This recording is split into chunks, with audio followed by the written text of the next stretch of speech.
ব্রত খুব মন দিয়ে শুনবে, সংসারের যত ব্রত আছে সব থেকে শ্রেষ্ঠ ব্রত হলো একাদশীর ব্রত। যারা একাদশী করে তাদেরকে এই বাবা ওই বাবা, এই মা ওই মা কারোর ব্রত করার প্রয়োজন নেই। একাদশী ব্রতের এত মহিমা। একাদশী ব্রত করলে কি হয়, যে একাদশী ব্রত করে ভগবান শ্রী বিষ্ণু তার উপরে অত্যন্ত প্রসন্ন হয়ে থাকে। অনেক অনেক সময় বলে সধবাদেরকে নাকি একাদশী করতে নেই, তাই না? গ্রাম বাংলায় দেখবে এরকম অনেক রীতি, এরকম অনেকেই বলে সধবাদের একাদশী করতে নেই। এরকম কোনো শাস্ত্রে লেখা নেই, এগুলো সব ফালতু কথা। একাদশী সবাইকে করা উচিত। সধবারা একাদশী কেন করে? স্বামীর দীর্ঘায়ুর জন্য একাদশীর ব্রত করা হয়। খুব মন দিয়ে শুনবে। আর শুধু তাই নয়, যে একাদশীর ব্রত করে তার সমস্ত পাপ ক্ষয় হয়ে যায়। একাদশীর এত মহিমা। একাদশী যে জীব করবে সে হরিভক্তি পরায়ণ হয়, ভগবান শ্রী হরির ভক্তি লাভ করে থাকে। এবার সধবা হোক বিধবা হোক, বাচ্চা হোক বৃদ্ধ হোক, 8 বছরের উপরে যত বাচ্চা তাদের সবাইকে একাদশী করা উচিত। শাস্ত্রের মধ্যে ব্রত এবং উপবাস করার জন্য 8 বছর পর্যন্ত ছাড় দেওয়া আছে। 8 বছর পর্যন্ত বাচ্চাদেরকে কোনো সময় প্রেসারাইজড করতে নেই। কোনো বাচ্চা যদি নিজের থেকে করতে চায় বা তার মধ্যে যদি সামর্থ্য রয়েছে, সে একাদশী করতে পারে, কোনো অসুবিধা নেই। কিন্তু কোনো বাচ্চা যদি সে পারছে না, তাকে জোর করে একাদশী বা অন্যান্য ব্রত করাবার কোনো মানে নেই। হ্যাঁ, 8 বছরের উপরে চেষ্টা করবে যেন একাদশী করাতে। একাদশী করতে পারবো? একাদশীর সঙ্গে দীক্ষার কোনো সম্বন্ধ। একাদশী সবাই করতে পারে, দীক্ষিত অদীক্ষিত সবার জন্য একাদশী। একাদশী শ্রেষ্ঠ কোনটা?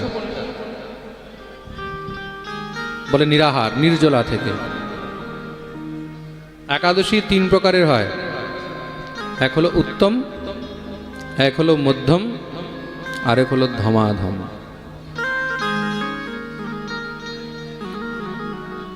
উত্তম একাদশী কি? বলে একদম নির্জলা নিরাহার। মধ্যম একাদশী কি? ফলাহার, ফল খেয়ে। আর ধমাধম একাদশী কি? বলে খুব করে সুন্দর করে মহারাজ ফলাহার হবে, শাকাহার হবে, কুটুর পকোড়া হবে, শ্যামা চালের পায়েস হবে, সাবুদানার খিচুড়ি হবে, 3-4 রকমের মহারাজ জুস হবে, কাজু ভাজা হবে, কিশমিশ থাকবে। এগুলো হলো ধমাধম একাদশী। প্রেম সে বলো। অনেকে ভাববে মহারাজ জি আপনি কোন একাদশী করেন? আমরাও ধমাধম একাদশী।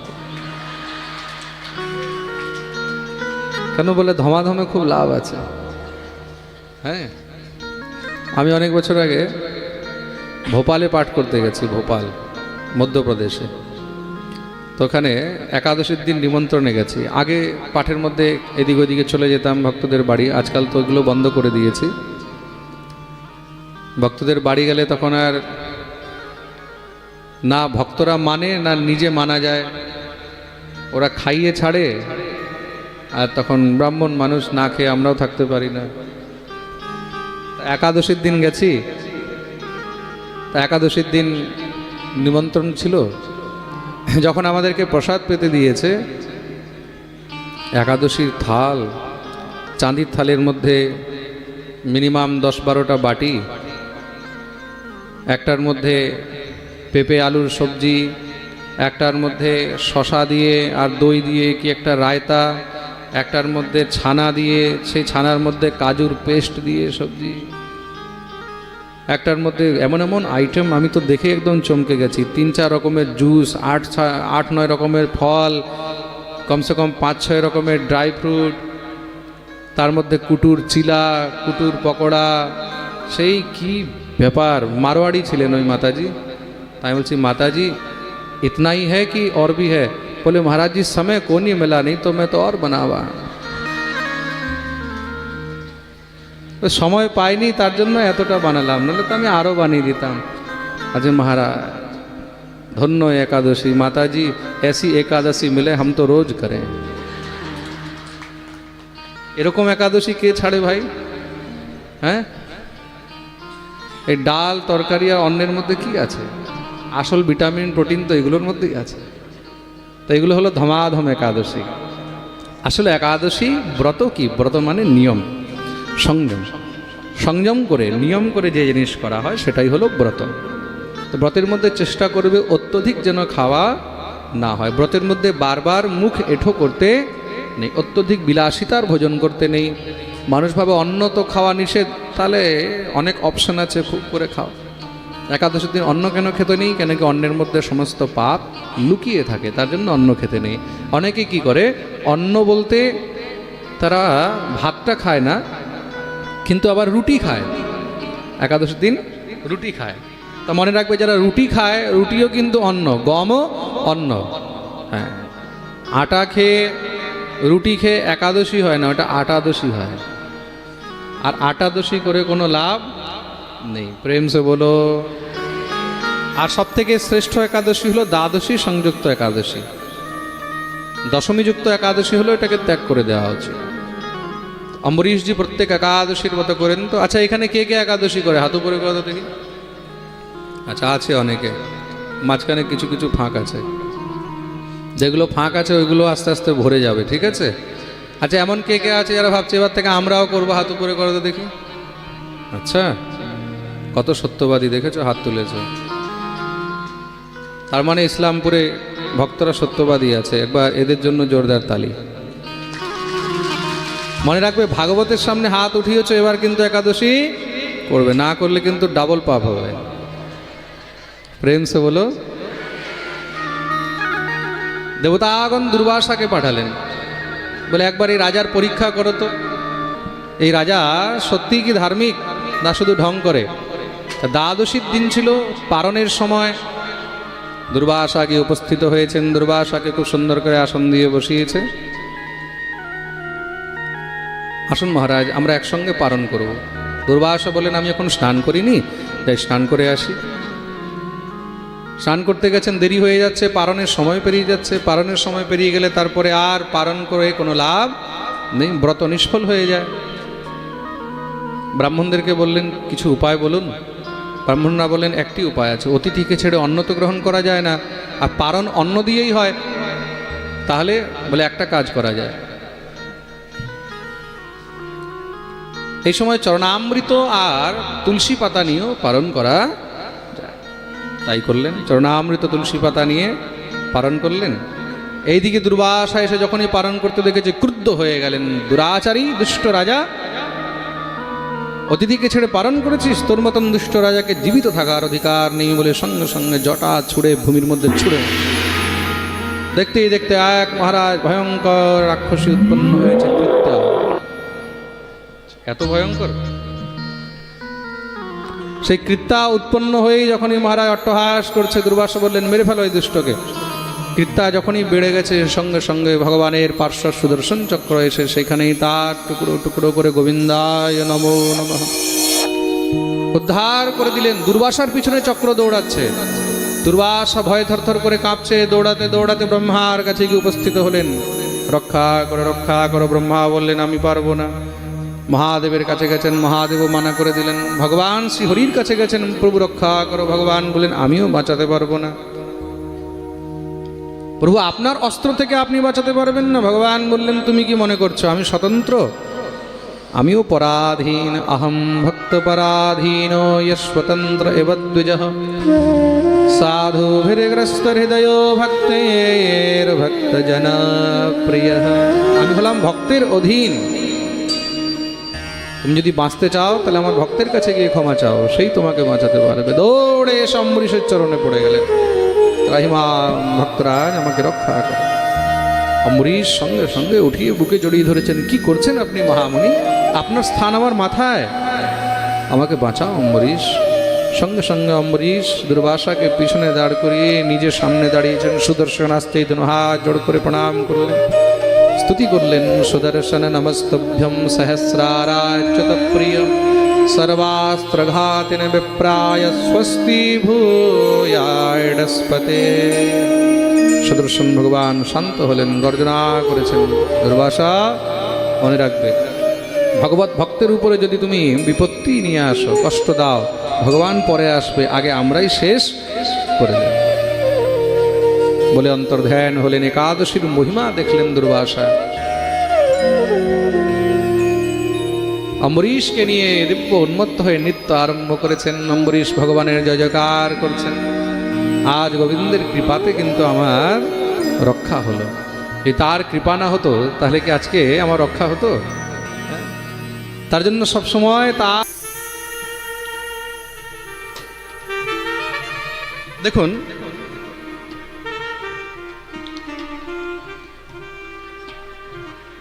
এক ভক্ত প্রশ্ন করেছিলেন, মহারাজজি হরিশ্চন্দ্রের জীবনে এত দুঃখ কেন হলো? খুব মন দিয়ে শুনবেন, কিন্তু সবার জন্য এটা খুব উপযোগী কথা।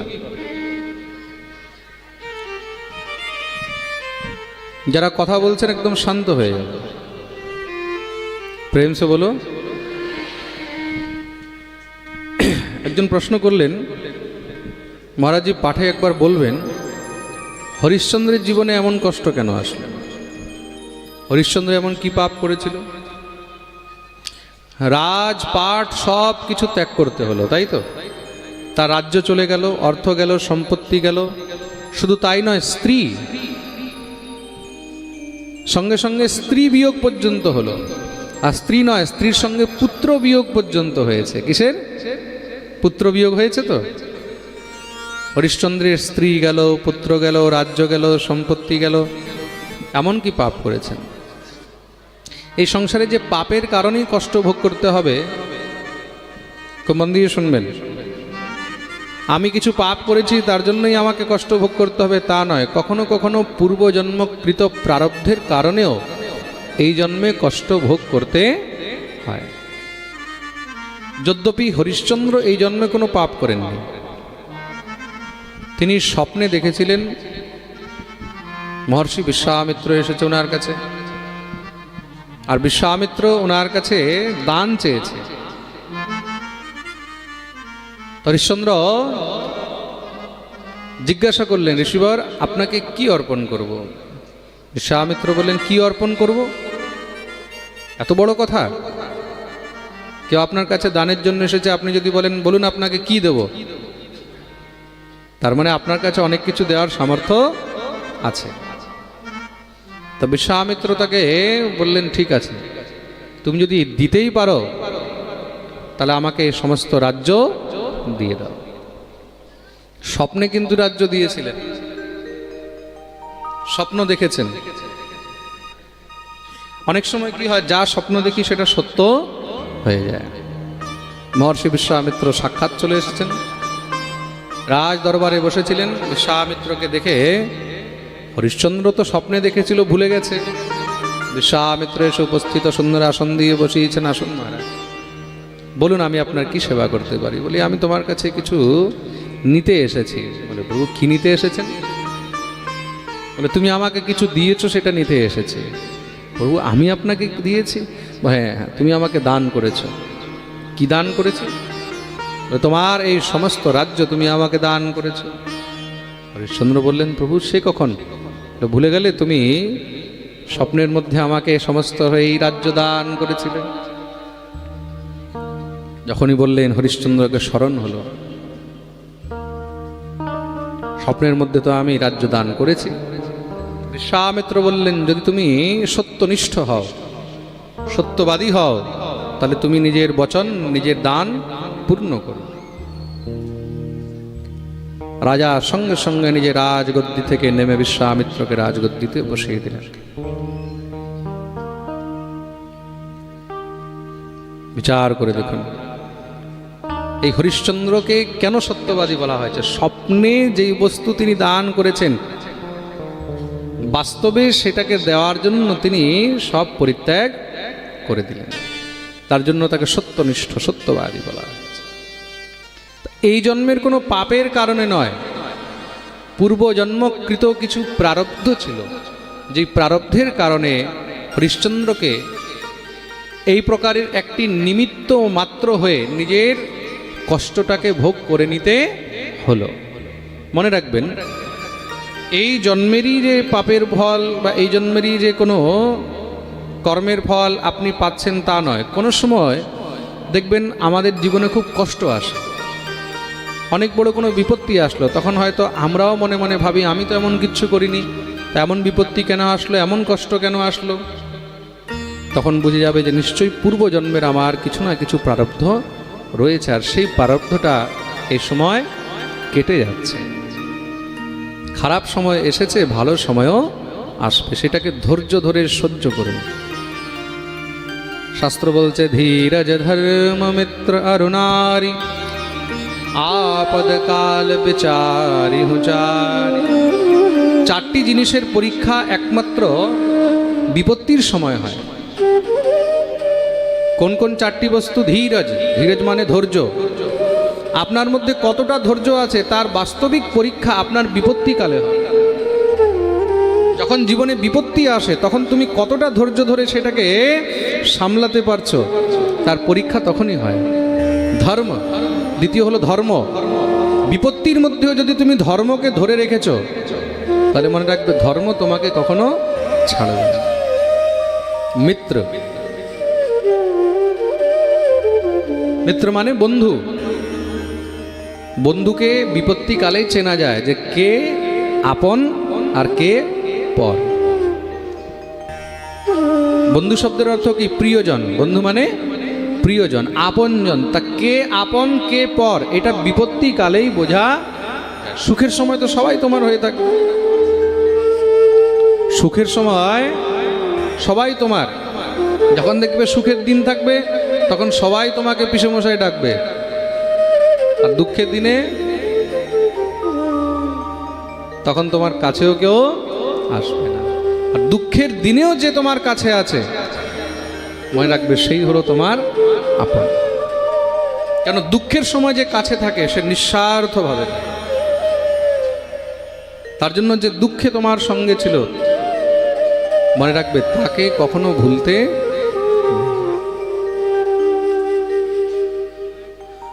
যে সময় তোমার খিদে লেগেছে সেই সময় যে তোমাকে খেতে দিয়েছে তার কৃতজ্ঞ হও। যখন তোমার পেট ভরা আছে সে সময় যদি কেউ তোমাকে 56 ভোগও দিচ্ছে তার কোনো মানে নেই। কভি প্যাসে কো পানি পিলায়া नहीं, बाद में अमृत पिलाने से क्या फायदा। আর চতুর্থ হলো নারী। স্ত্রী তখন বোঝা যায়, নারীর পরীক্ষা তখন হয় যখন বিপত্তি কাল আসে। বিপত্তি কালেও কষ্টের দিনেও যদি কোনো নারী তোমাকে ত্যাগ করেনি, যদি তোমার সঙ্গে একদম কাঁধে কাঁধ মিলিয়ে রয়েছে, পায়ে পা মিলিয়ে রয়েছে, তোমার দুঃখ তোমার কষ্টকেও সে আপন করে রয়েছে, জীবনের সেই নারীর হাত কখনো ছাড়বে না। মনে রাখবে, প্রেম সে বলো ধীরজ ধর্ম মিত্র অরুণারী আপদ কাল বিচারি হুচারি। ধৈর্য, হরিশ্চন্দ্র কিন্তু ধৈর্য হারাননি। প্রেম সে বলো, নিজের যে প্রারব্ধ ছিল প্রারব্ধটাকে ভোগ করলেন, প্রারব্ধকে ভোগ করার পরে আবার সেই পুত্রকেও ফিরে পেয়েছেন, স্ত্রীকেও ফিরে পেয়েছেন। জীবনের মধ্যে কষ্ট সবার আসে, কষ্ট সবার আসে, কষ্ট থেকে কেউ বাঁচেনি। ধর্মরাজ যুধিষ্ঠির খুব মনে মনে কষ্ট পাচ্ছেন। কেন? এমন কোন পাপ, এমন কোন প্রারব্ধ যার জন্য 12 বছর বনবাস, 1 বছর অজ্ঞাতবাস আমাদেরকে সহ্য করতে হচ্ছে। তখন রাজা যুধিষ্ঠিরকে উপদেশ করলেন, আর উপদেশের মধ্যে মহাভারতে একটি চরিত্র বলা হয়েছে নল আর দময়ন্তী। শুনেছেন আপনারা নিশ্চয়, নল আর দময়ন্তী। তাদের জীবনে এমন কষ্ট এসেছে, রাজা নল ঘুমিয়ে রয়েছে, তার শরীরের কাপড়টা পর্যন্ত পাখি নিয়ে চলে গেছে। বিচার করে দেখুন, মানুষের যখন দুর্দিন আসে, রাজা নল যাকে পুণ্য শ্লোক বলা হয়েছে, তার থেকে বড় পুণ্যবান কেউ নেই। পুণ্য শ্লোক নলো রাজা, পুণ্য শ্লোক যুধিষ্ঠির। রাজা নলকে পুণ্যশ্লোক বলা হয়েছে, মহাপুণ্যবান। তার জীবনে যখন দুর্দিন এসেছে, তার রাজ্য তো গেছে গেছে, বনের মধ্যে জঙ্গলের মধ্যে স্ত্রীকে নিয়ে রাত্রিবেলায় এক বৃক্ষের নিচে শুয়ে রয়েছে। গায়ের মধ্যে যে কাপড়টা ছিল সেই কাপড়টা পর্যন্ত সঙ্গে সঙ্গে মহারাজ এক পাখি নিয়ে উড়ে গেছে। তার স্ত্রী নিজের শরীরের অঙ্গবস্ত্র থেকে, শাড়ি থেকে অর্ধেক ছিঁড়ে দিয়ে নিজের স্বামীকে পরার জন্য দিয়েছে। বিচার করে দেখুন জীবনে দুর্দিন কেমন আসতে পারে। তার জন্য শাস্ত্র শুনতে হয়, তার জন্য পাঠ শুনতে হয়। কেন? এইগুলো শুনে নিজের ভিতরে তখন একটা শক্তি উৎপন্ন হয়। কিসের জন্য?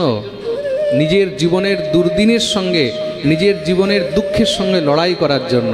যে আমার জীবনে কি দুঃখ, আমার থেকে বড় বড় দুঃখ তো এরা জীবনে পেয়ে গেছে।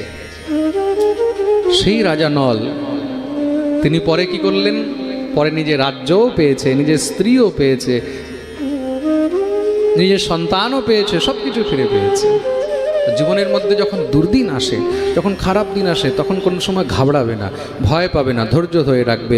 অনেকে কি করে সে সময় অনেকে নিরাশ হয়ে যায়, ভয় পেয়ে যায়, হপলেস হয়ে যায়, ডিপ্রেশনে চলে যায়।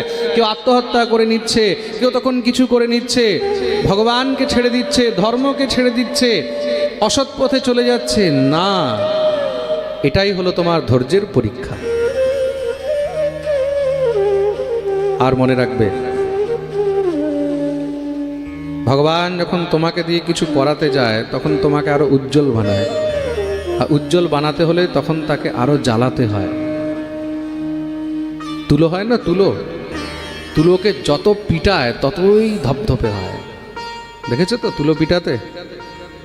যখন তুলোকে পিটায় তখন কেউ দয়া করে? হ্যাঁ, দয়া করে কি? সোনার গ্লেজ কি করে আসে? যখন সোনাকে জ্বালানো হয়, আগুনে পোড়ানো হয়, দগ্ধ করা হয়, তখন গিয়ে তার মধ্যে গ্লেজ বাড়ে।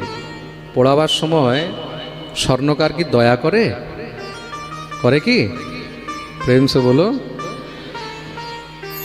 তো ভগবান যখন তোমাকে দিয়ে কিছু নতুন করে গড়াতে চাইবে, তখন মনে রাখবে ভগবান তোমার পরীক্ষা নেবে, তোমাকে জ্বালাবে, পোড়াবে, ভালো করে পিটাবে, কষ্ট দেবে, আর তারপরে তুমি উজ্জ্বল হয়ে উঠবে।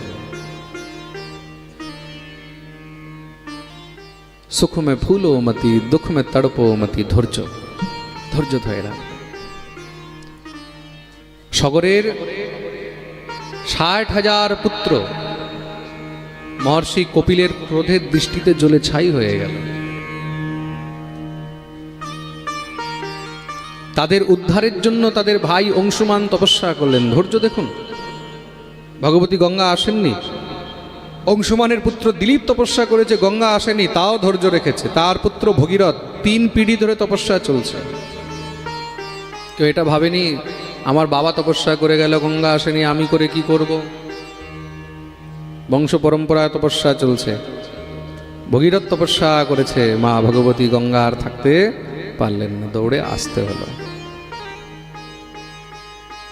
ভগবতী গঙ্গা এসে উপস্থিত হয়েছেন, সমস্ত জগৎকে তিনি উদ্ধার করে চললেন। সেই ভগীরথের পুত্র হলেন খটবাঙ্গ, তার পুত্র দীর্ঘবাহু, দীর্ঘবাহুর পুত্র হলেন রঘু, রঘুর পুত্র হলেন অজ, অজের পুত্র দশরথ, দশরথের 3টি রানী কৌশল্যা, কৈকেয়ী আর সুমিত্রা। 3 রানীর ঘরে 4 পুত্র হলো। কে কে? রাম, লক্ষ্মণ, ভরত আর শত্রুঘ্ন। শ্রীমদ্ ভাগবতে রামচরিত্র খুব সূক্ষ্ম রূপে বর্ণন করা হয়েছে, কেন কি রামচরিত্র অনেক বিশাল। রামচরিত্র 10 মিনিট বা 10 ঘন্টায় শোনার বস্তু নয়, তার জন্য 9 দিনের সময় চাই। কোনো সময় যদি শ্রীরামচন্দ্র কৃপা করেন, তাহলে আমরা এই ইসলামপুরে বসে হত রাধা গোবিন্দের চরণে এখানে রাম কথা শ্রবণ করব।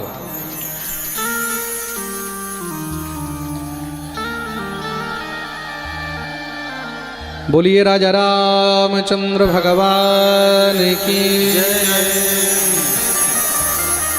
অনেকে হয়তো ইউটিউবে শুনেছেন হবে, আসাম হোজায় আমি রামকথা করেছিলাম বাংলায়। অনেকে শুনেছে হবে ইউটিউবে। কে কে শুনেছে হাত উপরে করো তো দেখি, কে কে আছে এখানে? আচ্ছা, প্রেম সে বলো।